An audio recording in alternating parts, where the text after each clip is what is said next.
La compréhension de la personnalité humaine peut être un défi, surtout dans un monde où les interactions interpersonnelles sont souvent complexes.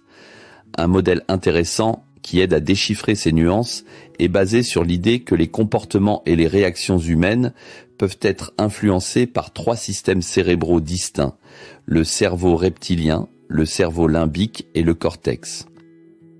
Ces 3 cerveaux jouent un rôle significatif dans la façon dont les individus se comportent et communiquent. Compréhension des 3 cerveaux, reptilien, limbique et cortex. Le modèle des 3 cerveaux, popularisé par des neurologues et psychologues, fournit un cadre pour comprendre comment les différents types de cerveaux influencent notre comportement. Chacune des parties a une fonction essentielle. Le cerveau reptilien, c'est la partie la plus primitive du cerveau, responsable des fonctions vitales de base, comme la respiration et la régulation du rythme cardiaque. Il régule aussi les comportements instinctifs tels que la survie et la reproduction. Les personnes dont le cerveau reptilien domine peuvent être perçues comme plus agressives ou protectrices.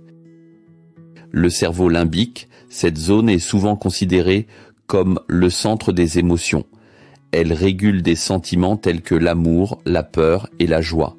Les individus avec un tempérament limbique dominant peuvent exhiber une plus grande empathie et des compétences émotionnelles, mais ils peuvent également être influencés par leurs émotions dans des situations de communication.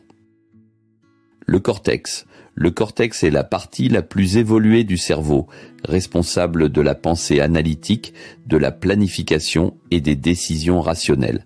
Les personnes qui affichent un contrôle cortical supérieur tendent à être plus réfléchies et logiques, mais peuvent parfois avoir du mal à se connecter émotionnellement avec les autres. Ce modèle n'est pas seulement théorique. De nombreuses études neuroscientifiques soutiennent l'idée que la structure du cerveau influence le comportement humain. Par exemple, une étude menée par le National Institutes of Health a révélé que les personnes avec des caractéristiques limbiques dominantes avaient tendance à éprouver des émotions plus intensément, affectant ainsi leur communication. Retrouvez la suite dans la vidéo suivante et continuez à optimiser vos connaissances.